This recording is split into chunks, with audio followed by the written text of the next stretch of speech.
नमस्कार, मैं हूं राजेश श्रीवास्तव। आज उत्तर प्रदेश के लिए एक बहुत बड़ा दिन है क्योंकि आज उत्तर प्रदेश की भारतीय जनता पार्टी में बड़े स्तर पर बैठक चल रही है। ये बैठक बता रही है कि इसके परिणाम जो होंगे वो उत्तर प्रदेश की सियासत में बहुत ज़्यादा असर दिखाएंगे। आज जो बैठक हो रही है उसके पीछे खाली न भारतीय जनता पार्टी के पदाधिकारियों और कार्यकर्ताओं की नज़र है, बल्कि पूरे अन्य दलों के विपक्षियों के लोगों की भी नज़र उस पार्टी पर बनी हुई है। आज प्रदेश कार्यालय में सुबह से गहमा गहमी का माहौल है, सुबह से बैठक चल रही है। अभी मैं जब आपसे बात कर रहा हूं तो अभी प्रदेश अध्यक्ष के साथ साथ प्रभारी मंत्री राधा मोहन अग्रवाल और केंद्रीय संगठन मंत्री BL संतोष अंदर बैठक कर रहे हैं और उनसे बैठक कर करके आज सवेरे वो गए थे। दोनों लोग आए और दोनों लोगों ने सबसे पहले डॉक्टर महेंद्र सिंह को तलब किया। डॉक्टर महेंद्र सिंह को तलब करने के बाद उनसे बातचीत हुई, अकेले बैठ करके दोनों लोगों ने बात किया। इसके बाद कानून मंत्री ब्रजेश पाठक को बुलाया गया, उसके बाद उनसे कानून मंत्री के साथ अकेले बैठक हुई। उसके बाद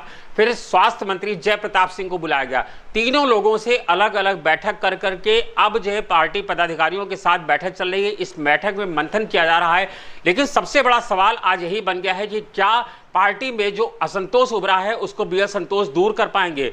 यानी कि पार्टी में पिछले लंबे समय से, जब से कोरोना महामारी को दौर शुरू हुआ तब से लेकर के पार्टी में असंतोष उभरा हुआ है। आपको बता दें डॉक्टर महेंद्र सिंह की संगठन में खासी पकड़ है। डॉक्टर महेंद्र सिंह को इसीलिए बुलाया गया, उनसे समझा गया, तमाम बारीकियां समझी गई, तमाम चीज़ों का आरोप भी है तो उसको लेकर के बात साफ की गई। इसके बाद कानून मंत्री को बुलाया गया, क्योंकि कानून मंत्री वही मंत्री हैं, आपको याद होगा ब्रजेश पाठक, जो सबसे ज़्यादा मुखर हुए थे और उन्होंने लखनऊ के साहित्यकार योगेश प्रवीण की हत्या का ठीकरा अपनी ही सरकार के ऊपर फोड़ा था। इसीलिए कानून मंत्री को बुलाया गया और समझा गया कि वास्तव में धरातल पर क्या स्थिति है और असंतोष किस स्तर पे है। और जो केंद्रीय नेतृत्व के पदाधिकारी आए हैं यानी BL संतोष और प्रभारी राधा मोहन अग्रवाल, दोनों ये उत्तर प्रदेश संगठन की नब्ज टटोलने की कोशिश कर रहे हैं। और पिछले 4-5 दिनों से जो भारतीय जनता पार्टी में एक ये खबर चल रही है लगातार कि पार्टी में मंत्रिमंडल में फेरबदल होगा, पार्टी में बड़े स्तर पर फेरबदल होता है। कहा जा रहा है 6 से 8 मंत्रियों पर गाज गिर सकती है,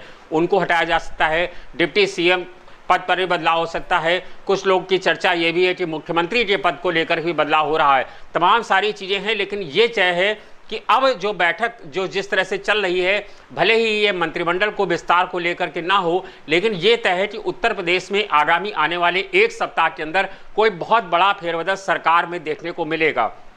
हालांकि आज जो बैठक हो रही है उस पर जो हमने अंदर खाने लोगों से बातचीत की, उनका ये कहना है कि पार्टी जब नेतृत्व को बदलती है या जो है कोई बड़ा संगठन कोई बड़ा सरकार में फेरबदल होता है तो ऊपर से होता है, लेकिन अभी फिलहाल जो बैठक चल रही है वो पार्टी में तमाम चीज़ों को लेकर के हो रही है, संगठन को लेकर के हो रही है। क्योंकि आपको पता है कि पिछले जो पंचायत चुनाव हुआ था उसमें पार्टी को खासा निराश होना पड़ा। पार्टी में जिस तरह की उत्तर प्रदेश में हर बूथ पर यूथ का नारा प्रदेश सत्येंद्र देव सिंह ने दिया था, तमाम मंत्री लगे थे, तमाम सारे केंद्रीय पदाधिकारी लगे हुए थे, तमाम सारे राज्य सरकार के मंत्री विधायक लगे हुए थे, उसके बावजूद पंचायत चुनाव में सरकार को अपेक्षा के अनुरूप परिणाम नहीं मिले और दूसरी पार्टियां इसके आगे निकल गई। भारतीय जनता पार्टी अपनी उम्मीद से भी पीछे रह गई है।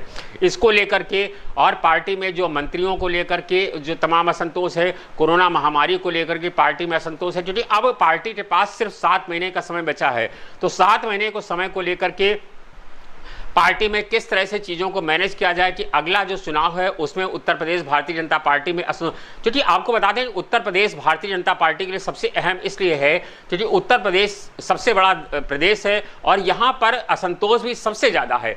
पार्टी की कई राज्यों में सरकार है, लेकिन उत्तर प्रदेश में जो स्थिति है, उत्तर प्रदेश में जिस तरह से पहले अस्पतालों को लेकर के महामारी के समय जो है चर्चाएं हुई, उसके बाद शवों को लेकर के शमशान घाट पर हुआ, गंगा घाट में शव बहाए गए, अभी भी तमाम तरह का असंतोष है। तमाम उत्तर प्रदेश के मंत्री अभी भी आपको पता होगा, लखीमपुर के विधायक तमाम सारे मोर्चा खोले हुए हैं। कई सारे विधायक ऐसे हैं जो अभी भी रोज़ सरकार को चिट्ठी लिख रहे हैं और अपनी ही सरकार के खिलाफ असंतोष भरकर उत्तर प्रदेश के करीब 7 से 8 विधायक इसी कोरोना की दूसरी लहर में मारे गए हैं। तमाम सारे विधायकों के परिजनों ने अपनी जान गंवाई है कोरोना महामारी को लेकर के। तो ये सब असंतोष है उत्तर प्रदेश में। और केंद्रीय नेतृत्व यानी कि प्रधानमंत्री नरेंद्र मोदी की बात करें तो उनकी लोकप्रियता में भी सीधे धीरे धीरे कटौती हो रही है, यानी जो उनकी छवि है उस पर बट्टा लग रहा है। और कहा जाता है सियासत में जब कभी बात अपने पर आती है तो कुछ भी बर्दाश्त नहीं किया जाता है, और जब प्रधानमंत्री की छवि की बात हो तो आखिर ये उत्तर प्रदेश की जो वर्तमान स्थितियां हैं, उत्तर प्रदेश में जो दौर चल रहा है, उत्तर प्रदेश में जो असंतोष है, उसका ठीकरा किसके सर पे फोड़ा जाए, शायद इसी एक सर की तलाश की जा रही है कि पूरे प्रदेश को लेकर के बैठक चल रही है कि कौन सा ऐसा सर तलाशा जाए कि जिसके ऊपर पूरा असंतोष का ठीकरा फोड़ा जाए और प्रधानमंत्री की छवि को बरकरार रखा जाए। इन्हीं सब को लेकर के तमाम सारी बैठक चल रही है। यही नहीं, इसके अलावा ये भी देखा जा रहा है कि जो बी एल संतोष आए हुए हैं वो अब जिन मंत्रियों के साथ बैठक कर चुके हैं, यानी प्रथम चरण में उन्होंने ब्रजेश पाठक के साथ किया, उन्होंने जयप्रताप सिंह के साथ बात किया, उन्होंने जो है डॉक्टर महेंद्र सिंह के साथ बातचीत किया। लेकिन अब जो पार्टी पदाधिकारियों की बैठक खत्म हो रही है, शाम को मंथन करेंगे। हो सकता है कि कुछ लोगों के घर वो भी जाएं जिससे उनके साथ विचार, कुछ संघ से वो विचार विमर्श कर सकते हैं। इसके अलावा जो एक जानकारी मिली है उसके मुताबिक कल केशव मौर्य को सबसे पहले बुलाया गया है, यानी दोनों डिप्टी सीएम से अलग अलग बात करेंगे, लेकिन दोनों को अलग अलग समय दिया जाए। सबसे पहले केशव मौर्य को सुबह बुलाया गया है। केशव मौर्य के साथ उनकी 20 मिनट के करीब बैठक तय की गई। इसके साथ 15 मिनट में डॉक्टर दिनेश शर्मा को दिया गया है। डॉक्टर शर्मा से बात हुई। बाद प्रदेश के सभी कैबिनेट मंत्रियों को बी एल संतोष ने तलब किया है और सभी मंत्रियों को 10 से 15 मिनट का समय दिया गया। और खास बात यह है कि कल सभी मंत्रियों के साथ बी एल संतोष अलग अलग बैठक करेंगे, यानी कि वो हर एक से मन की बात जानेंगे और समझेंगे कि आखिर किसके मन में क्या है, क्यों पंचायत चुनाव में भारतीय जनता पार्टी की किरकिरी हुई, क्यों जो आगामी चुनाव बन रहे हैं उसमें भारतीय जनता के जो लेकर के चारों तमाम सारी चीजें भारतीय जनता पार्टी को बट्टा लगा समझने की कोशिश करेंगे। इसके अलावा सभी लोगों के जो भी मंत्री आज मिलने आए हैं उनके हाथ कार्ड है, कार्ड सभी मंत्रियों के हाथ में है। कल जो आएंगे वो भी अपना सब लेखा जोखा लेकर के आएंगे कि उन्होंने महामारी के दौरान उनकी शिकायतें हैं, किस तरह की शिकायत मंत्री से है।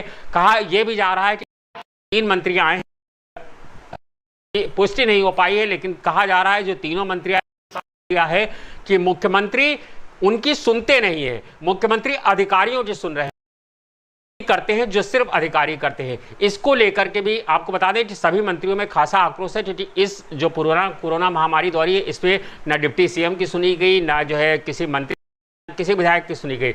ये सारे मंत्री अपने रिपोर्ट कार्ड में इस चीज का जिक्र जरूर कर रहे हैं कि मुख्यमंत्री उनकी नहीं सुनते हैं।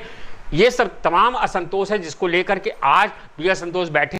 देखना है कि बी एल संतोष कितने संतोष कर पाएंगे। शुक्रिया, धन्यवाद।